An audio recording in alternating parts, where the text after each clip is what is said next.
The world is on the verge of nuclear disaster in Ukraine. Fears of a nuclear catastrophe. Zaporizhzhya power station. Zaporizhzhya is completely out of control. Located in the city of Enerhodar in the south of Ukraine, Zaporizhzhya nuclear power plant has provided power to 30% of the country. The plant has a total capacity of about 6,000 megawatts. That's enough to power about 4 million homes. Well, that was before March 4th, 2022. That's the date when the hostile shells hit close to the plant for the first time, and the Russian military invaded it, taking the entire staff hostage. This satellite imagery now shows Russian troops positioned inside the plant perimeter. Since then, the Russian military has tightened the grip over its facilities, though all of them remain operated by Ukrainian staff. To make things worse, they clamped down on the plant personnel. One of its workers was actually beaten down to death by a Russian soldier. Suffering massive losses in the field, occupiers are weaponizing the nuclear plant.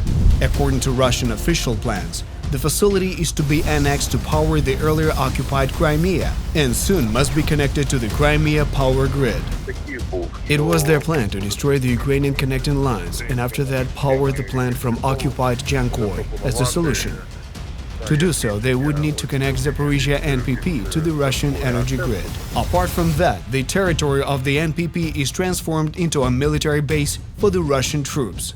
Russian forces also packed the spot with their weapons, explosives, and military hardware. Russia is now using the plant as a military base to fire at Ukrainians. We know for sure that they mined the part of the plant that borders the Kakhovka reservoir. Plus, they positioned their equipment inside the first and the second engine rooms. This is an obvious act of a nuclear terrorism. It all causes an enormous fire hazard. So if it all detonates, it's going to set a fire to the reactors and blow them up. The plant has a protected status, so Ukrainian forces can't attack it, and Russia is doing nothing but taking advantage, shelling Ukrainian cities and killing civilians. The city of Nikopol, right across on the other bank of the Dnipro River, is being shelled the worst these days. As if it weren't bad enough, Zaporizhzhya NPP, controlled by the Russian military, is literally a powerful tool for worldwide nuclear threat. Open nuclear blackmail. And these 6 nuclear units together with stored nuclear waste give solid ground for that. One of the latest shellings almost hit the nuclear containers, causing fire. If at least one container is hit, it can cause an enormous radiation leak.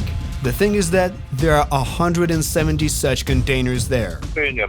Nuclear waste is also stored there in concrete containers and metal baskets inside. The fuel is inside those baskets. 1, 2, or 3 missiles can destroy the lids hitting the fuel. If it happens, the consequences will be equal to those of hitting the reactor.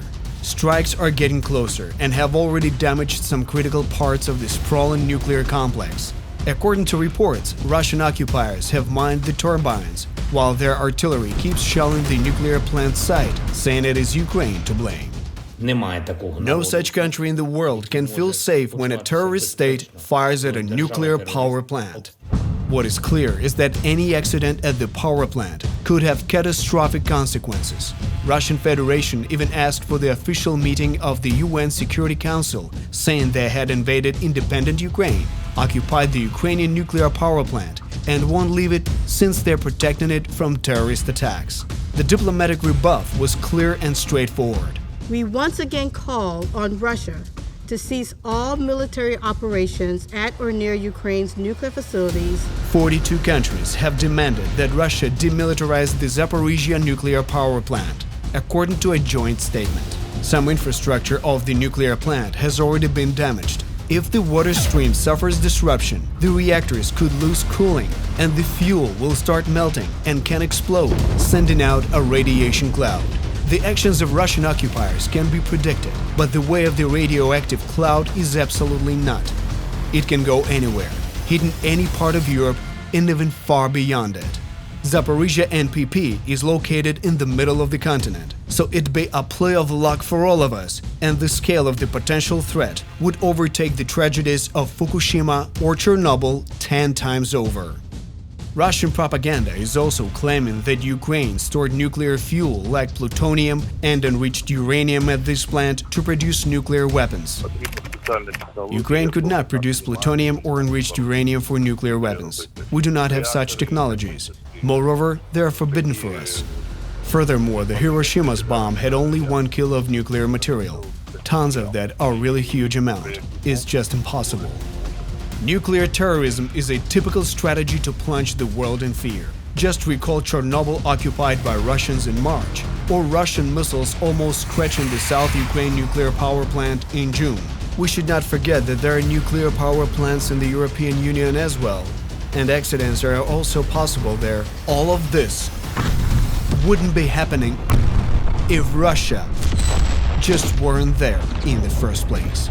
And the sooner we stop Russia, the sooner Europe and the world will be able to feel safe again. Thank you. Now, when we're telling you this, the nuclear plant is under fire again.